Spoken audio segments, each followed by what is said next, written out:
California, on the west coast of North America. The Central Valley, known also as the San Joaquin Valley, a land without stones, featuring Jerry and Hopkins and Rob Hansen. A valley the size of England,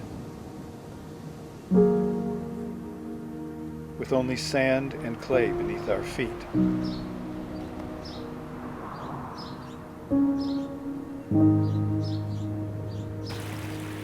There are no naturally occurring rocks in the valley, not a single stone. Anything larger than a grain of sand was brought here by a human hand.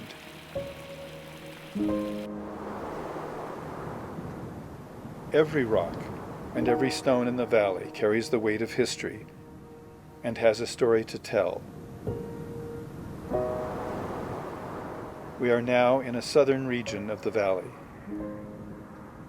a vast expanse of what was once, until around 1910, the largest freshwater lake west of the Mississippi River. Water as far as the eye could see.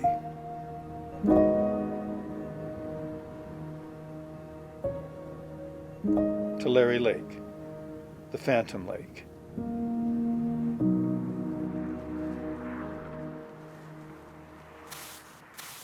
We're right on this shoreline of Tulare Lake, just about in the middle of the state, between San Francisco Bay Area and the Los Angeles Basin, about from 10 to 13,500 years ago.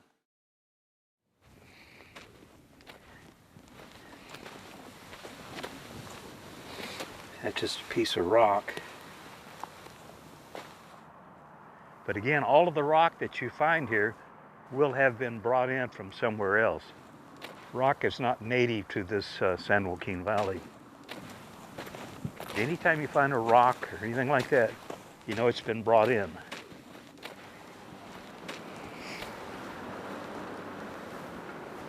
Yeah, this is an example of a groundstone piece of milling equipment. You can see where it's been rubbed here. So this will be a muller or some sort of a rubbing stone, rubbing device for grinding seeds or meat, what have you. And these would be not as early as the stuff I've been talking about. This would be more of the Yokuts. So when the lake did finally get to this level, the Yokuts came from the south and they occupied these same shorelines because, again, they went right up to the water. So that's what that is. That's a milling stone. Unless they're almost perfect, I kind of leave them alone. Just a matter of getting out here and walking around. A lot of it's just luck, just by chance. Kind of depends on the condition of the soil, surface. But you always get something out of it. You get that satisfaction, at least, I'm trying to help. I'm trying to help with the puzzle. There's a lot of questions left unanswered out here. Okay, this is the base of the Clovis point. It has a vein, a blue vein in the material. How many people could just pick up a rock and fashion that, I always make it a point to look at every piece of rock. Anything that's been worked by humans, knowing that it was brought in, I like to hang on to and add this to my research base. This would have come down here. And that looks to be like a basal thinning type flute. So that definitely would be a keeper. Then also what you find in this area, made by the Yokuts, we think they were made by the Yokuts, are charmstones. Charmstones are a magical Shaman's device.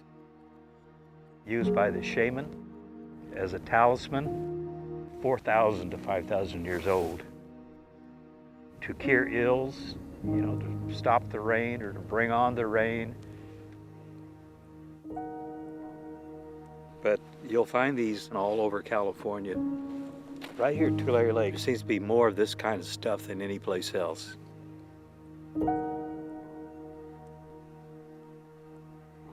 The other thing that's pretty hard to imagine and sort of unbelievable, even though we can see it right here, is that the field where this cotton grew last spring, I'm pretty much walking on the old east shore of Tulare Lake right here in this little town of Joaquin, which was once called Buzzard's Roost. You know, the soil has been cultivated here for generations now. This area probably was first farmed in about the 1860s or 1870s. And as the lake began to recede, this lake bottom soil was and is some of the very best agricultural soil in the world. And so the productivity of this ground is unquestioned. It's just very hard to imagine that this lake bottom land was the shore of a huge freshwater lake.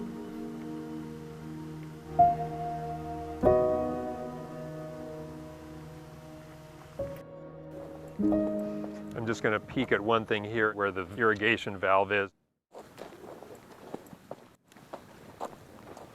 Okay, I'm just looking at some sandy soil right at the outlet of an irrigation valve here on the edge of this field. And I'm looking at and noticing the huge particle size of the sand here because there's a lot of water movement here.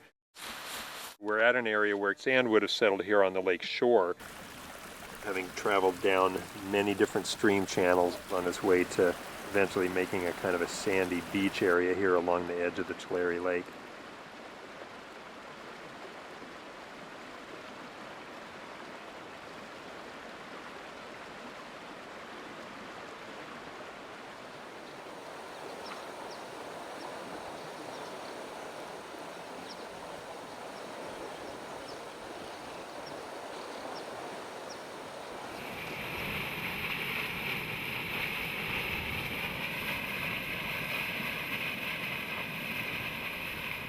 This used to be part of a giant mountain peak or a cliff face somewhere up in the Sierra, and it's been carried all the way out here and then dumped here at the edge of the lake where finally there wasn't enough speed of moving water. As a slow-moving stream or a slough reached the edge of the lake, it didn't have enough speed to carry the heavy material. It would drop it all here on the clay right on what would have been the eastern shore of the Tulare Lake bed.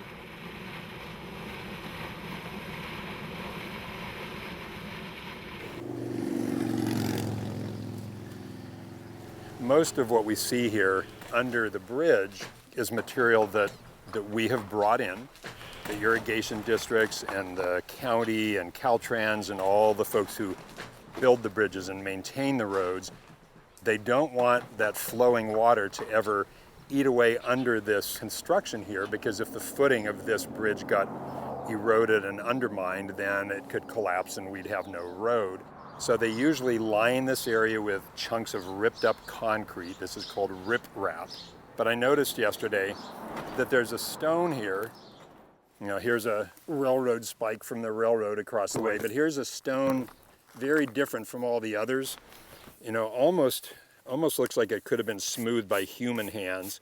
And I suspect that if somebody really took a careful look at this, that this one could somehow be connected to early human use in this area, because that stone could not have been carried out here by the flowing Kings River. It's too heavy. That could only have been brought here by human hands. Now, this could be something that was brought here by a road crew in the last 100 years, but we know that when the native people were here, when the Yokuts lived on the Kings River, this was their highway.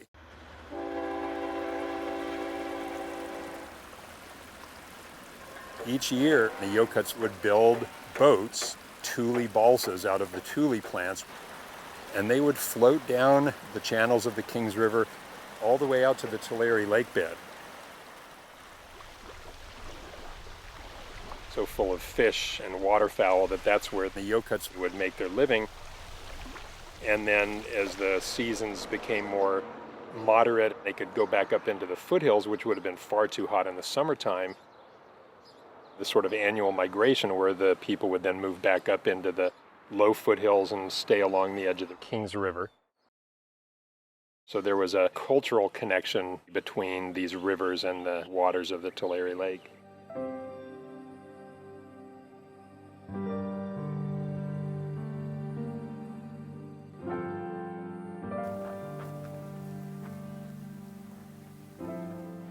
Now, the ground I'm stepping on almost looks like there's little sort of pebbles or dirt clods here, but what is missing here that people are accustomed to in so many landscapes, there are no rocks here.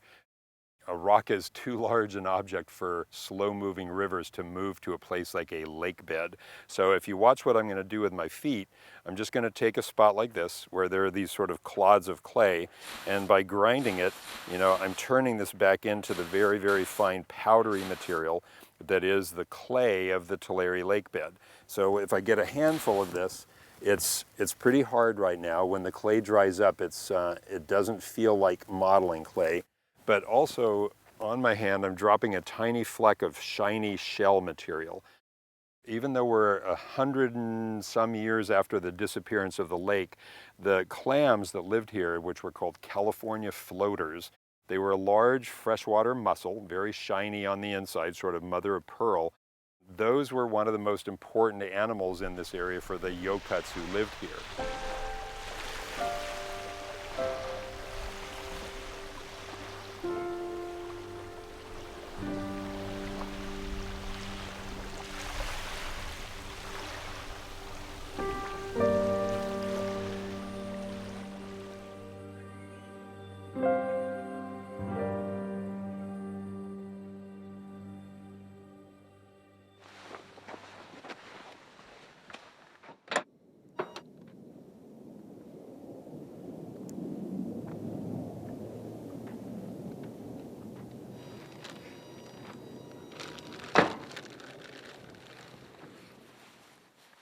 Nice and sharp.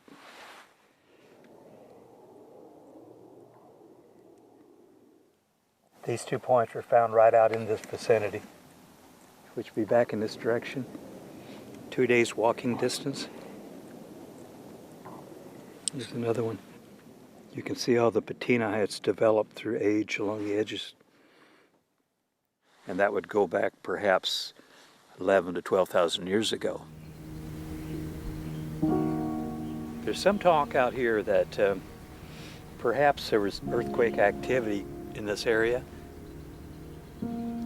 Maybe there is a general uplifting all along this western side of the lake basin, and it actually shoved a lot of this stuff up. If that's the case, you can imagine what must be down there a ways.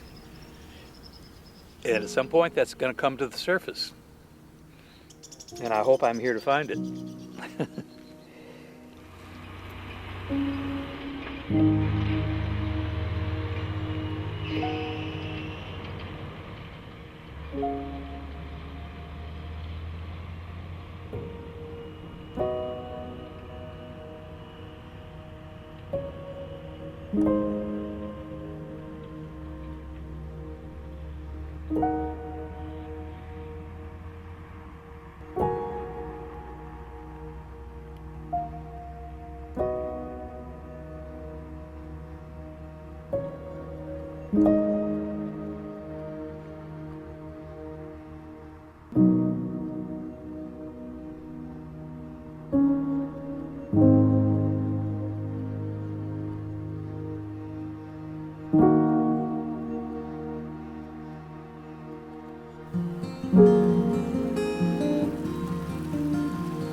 Boy, there's gold, pure gold.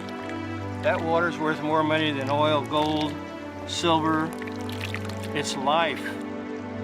No matter how they try to screw up this river, all you have to do is put water back into it, and it's beautiful.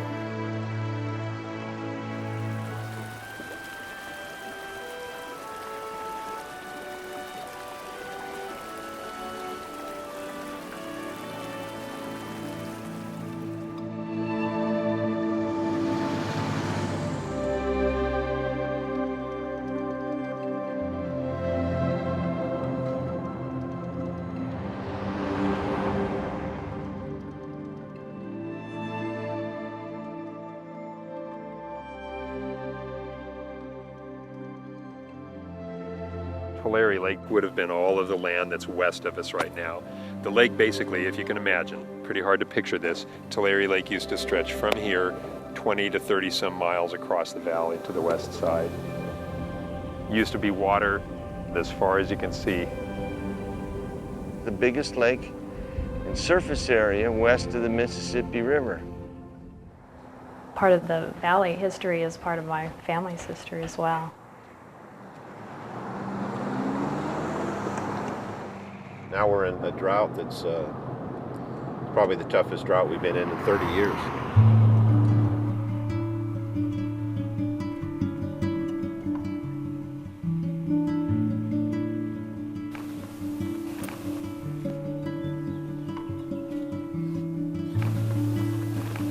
I started about 19 years ago working with Clara Charlie. She didn't have anybody to work with, and me and Mom were going to her classes, and I really wanted to keep making baskets as I knew it had to be in me somewhere. This is my first time, I don't know. I just try to educate people on what we're doing and why we're doing it now, and getting our traditions to come back and stay alive. Sour berries.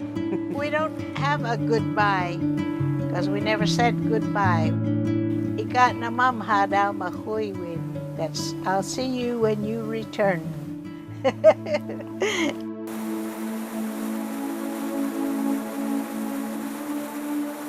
We too seldom think about how much water is under our feet, but that's the water where if you live in this part of the valley, every time you turn on your shower or your kitchen faucet, most of that water is coming from the underground.